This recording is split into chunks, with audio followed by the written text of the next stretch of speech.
बिजली कर्मचारी पूर्वांचल और दक्षिणांचल विद्युत वितरण निगम लिमिटेड के निजीकरण के विरोध में लगातार 6 माह अधिक समय से विरोध प्रदर्शन कर रहे हैं। इस विरोध प्रदर्शन को दबाने के लिए, इसका दमन करने के लिए प्रबंधन अपने सभी अस्त्रों का प्रयोग कर रहा है, चाहे वह सस्पेंशन हो, स्थानांतरण हो, स्पष्टीकरण हो, परामर्श हो। तमाम तरीके से वह दमन करने का प्रयास कर रहा है, लेकिन बिजली कर्मचारी भी अपने जिद पर अड़े हुए हैं और वह लगातार मुखर विरोध करते हुए निजीकरण का विरोध कर रहे हैं। बिजली कर्मचारियों के संगठन विद्युत कर्मचारी संयुक्त संघर्ष समिति ने स्पष्ट बता दिया है कि जब तक बिजली कर्मचारियों की शरीर में अंतिम सांस रहेगी तब तक वह निजीकरण का विरोध करते रहेंगे और निजीकरण को होने नहीं देंगे। आगे देखिए, बिजली कर्मचारी नेता वेद प्रकाश राय ने बनारस विरोध सभा में क्या कहा। कि लोकतंत्र में अगर आपके साथ या आपके किसी भी साथी के साथ अत्याचार हो रहा है, अन्याय हो रहा है, उत्पीड़न हो रहा है, तो उसके विरोध में हम आवाज अपनी बुलंद करेंगे। और सही मायने में वो ज्यादा दोषी हैं जो उत्पीड़न के जो सह रहे हैं और जो उत्पीड़न के खिलाफ आवाज नहीं उठा रहे हैं। दोनों दोषी हैं। उत्पीड़न सहने वाला भी दोषी है और जो आवाज नहीं उठा रहा है वो भी दोषी माना जाएगा। हम कम से कम उस चींटी की तरह अपना अथक प्रयास तो कर सकते हैं जो बार बार दीवार पे चढ़ती है, गिरती है, उतरती है और अंत में अपने से दुगुना वजन लेकर के वो अपने मंजिल तक पहुंच जाती है। हम तो फिर भी मनुष्य हैं। इस प्रभु ने, परमात्मा ने इतना सबको मनुष्य बना करके भेजा अपने अपने दायित्वों का निर्वहन करने के लिए।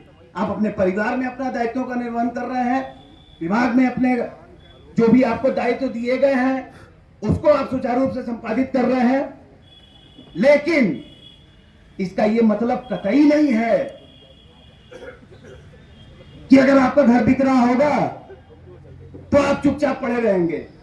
अरे कहीं मेरा ट्रांसफर ना हो जाए, अरे कहीं मेरा स्थानांतरण ना हो जाए, अरे कहीं मैं सस्पेंड ना हो जाऊं। सस्पेंड होना इस बात की गारंटी है, जेल जाना इस बात की गारंटी है कि आप अपने कदम सही दिशा में बढ़ा रहे हैं।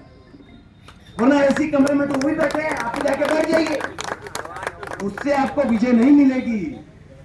विजय मिलेगी तो सिर्फ और सिर्फ जब हम अपने ये जो हमारे लोग हैं, हमारा परिवार है, विद्युत परिवार है, सारे अधिकारी कर्मचारी जो हमारे साथी हैं, जब हम एक दूसरे का सहयोग करेंगे। उसी क्रम में उत्पीड़न तो किया गया प्रबंधन द्वारा। वीडियो कॉन्फ्रेंसिंग ऐसा कौन सा बहुत बड़ा क्राइम हो गया कि जिसके लिए शहर के 17 अधिशासी अभियंताओं को हटा दिया गया। बात हटाने की नहीं है, बात किस समय हटाया गया, किस जगह, किस परिवेश में हटाया गया, यह ज्यादा जरूरी है जानना। अगर हमारे केंद्र का आदेश था, संघर्ष समिति का आदेश था, स्वाभाविक से बात है नहीं गए, तो इसका मतलब यह नहीं है कि किसी को भी बिना जांचे, बिना सोचे समझे हम हटा देंगे। आप उनका पक्ष भी जानने की कोशिश कीजिए। कोई हो सकता है बीमार हो, कोई फील्ड में गया होगा। विभाग का काम तो 24 घंटे इमरजेंसी का है। फिर एक जगह न पहुंच पाने के कारण या न सम्मिलित हो पाने के कारण इस तरीके का अन्याय करना सर्वथा गलत है। इसके लिए संघर्ष समिति ने की तरफ से, और हम भी वहां उपस्थित थे, और प्रबंध निदेशक महोदय से बहुत टू द पॉइंट सार्थक वार्ता हुआ। वो अपनी बात कहे, हमने भी अपनी बात कह दिया कि सर हमारा घर बिक रहा है, तो हमारा यह दायित्व तो है कि आप के पास आकर के हम कोई चिकनी चुपड़ी बात नहीं करेंगे। टू द पॉइंट बात करेंगे कि भाई हमारा घर बिक रहा है, तो हम उसका विरोध नैतिक तरीके से, लोकतांत्रिक तरीके से जैसे 6 महीने में कर रहे हैं, आगे भी अपना करते रहेंगे। हमने आपको ना डिस्टर्ब किया, गेट के अंदर भी नहीं गए हम। लेकिन अगर उत्पीड़न होगा तो वो विरोध तो हम पूर्वांचल डिस्काउंट का ही करेंगे। हर बात पे जो हमारे कुछ अधिकारी बैठे हुए हैं, अगर टारगेट करके प्रताड़ित करेंगे तो कल उनकी बारी है, कल दूसरे का होगा, परसों तीसरा होगा, नंबर सबका आएगा। और प्रबंध निदेशक कार्यालय हो चाहे चीफ ऑफिस कार्यालय हो, अगर ये कोई ऑफिस में बैठ करके या कोई घर बैठ के या कोई कहीं भी अपने उपकेंद्र में बैठ करके ये सोच रहा है कि हमारे कुछ साथी लड़ रहे हैं तो विजय मिल जाएगी, हम अपना निजीकरण को रुकवा लेंगे, ये सरासर झूठा छलावा है, अपने आप को छलने के बराबर है। अपने आप को मत छलिए, अपने आप के साथ ईमानदार रहिए कि मुझे अपने आप को स्वतः जाकर के हमको प्रतिभाग करना है। 2 से 5 का निर्देश है, ग्रुप में सारे लोग जुड़े हुए हैं। क्या यहाँ पे संघर्ष समिति के ग्रुप में लोग जुड़े हुए हैं कि नहीं? कितने लोग जुड़े हुए हैं हाथ उठा दें, एक बार पता तो चल जाए। इतने लोग हैं, अभी कुछ लोग लग रहा है इसमें से संघर्ष समिति के ग्रुप में नहीं जुड़े हुए हैं। कृपया करके जो भी एडमिन है, आप नीरज जी उनको जुड़वा दें ताकि वो आगे तक अपने मैसेज को फॉरवर्ड करते। आप नहीं जुड़ी हैं? जुड़ी हुई है। तो ये मैसेज कन्वे करने का, देखिए मुझे कुछ दिख नहीं रहा है, अब मैं सेफ हूं। नहीं, आप सेफ नहीं हैं। केवल इनके आपके लड़ने से आप सोचेंगे विजय प्राप्त हो जाएगा, तो ये सरासर झूठा छलावा है।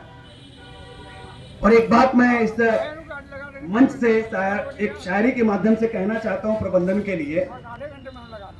हालांकि एक चीज और बता दें कि लास्ट में एमडी साहब से ये बात हुआ कि आप बढ़ चढ़ कर कृपया करके, ये संघर्ष समिति की तरफ से अनुरोध है, तीर तलवार चलाने गए नहीं है, बात करने गए हैं। और स्वाभाविक सी बात है, टेबल टॉक हमेशा होते रहना चाहिए। लड़ाई जारी रहेगी लेकिन टेबल टॉक होते रहना चाहिए। हम आगे भी जाएंगे, वार्ता करेंगे, वो काम है। लेकिन आप अपने आप के साथ विश्वास रखिए, अपने ऊपर भरोसा रखिए, क्योंकि अगर 2 आदमी सस्पेंड होते हैं तो ये होना चाहिए कि 200 और उसके पीछे तैयार हो जाए कि हमें भी सस्पेंड कर दो।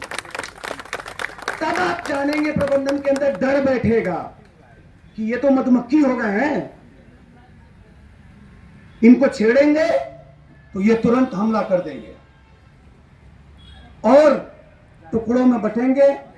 तो हमारे माननीय मुख्यमंत्री जी कहते हैं कि टुकड़ों में बटेंगे तो कट जाएंगे, एक रहेंगे तो सेफ रहेंगे।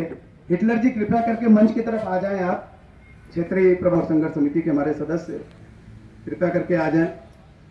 और अब मैं एक छोटा सा एक शेर है उसके माध्यम से बात कहता हूं, क्योंकि हमारे वक्ता अभी बहुत ढेर सारे हैं, हम ही सारा समय ले लेंगे तो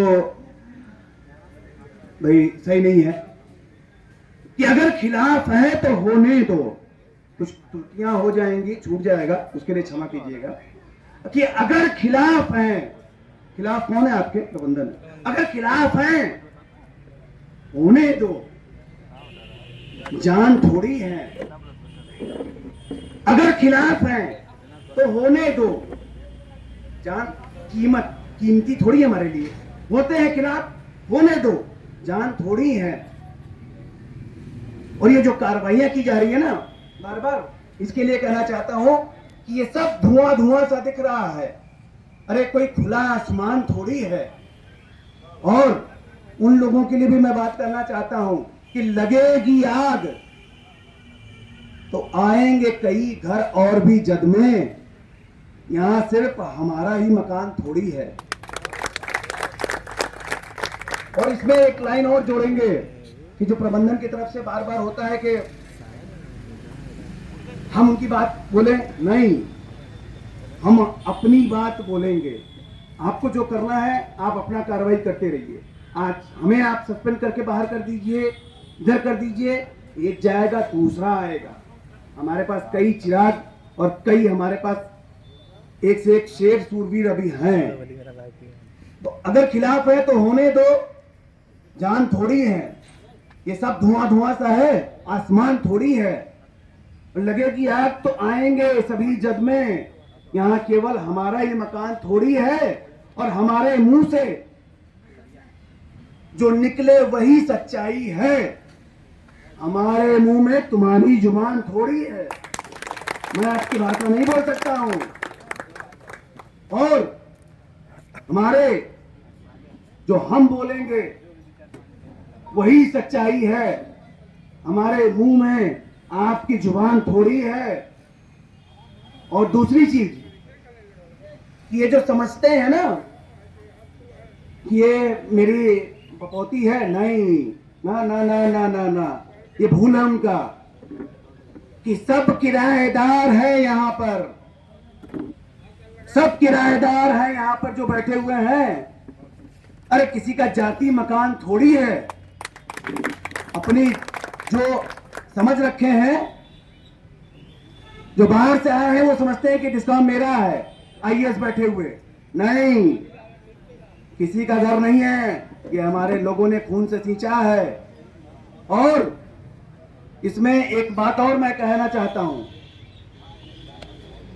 कि आप जिस तरीके से जो 6 महीने से लगातार संघर्ष किए जा रहे हैं, लगातार निस्वार्थ भाव से आप संघर्ष समिति का निजीकरण के विरोध में जो सहयोग किए जा रहे हैं, उसको आप थकने मत दीजिए, अपने चेहरे पे सिकन मत आने दीजिए।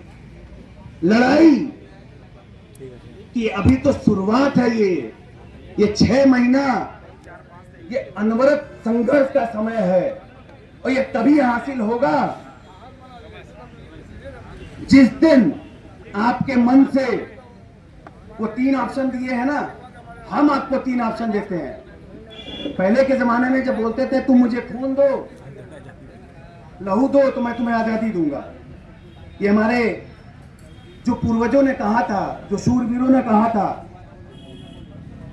तो हम भी ये मान के तैयार हों कि ट्रांसफर होगा, स्थानांतरण होगा, सस्पेंड करेंगे, लेकिन हम पीछे नहीं हटेंगे। ये लड़ाई अनवरत जारी रहेगी और निश्चित रूप से निजीकरण हम लोग वापस करके रहेंगे। अब आगे की कड़ी में हमारे बीच में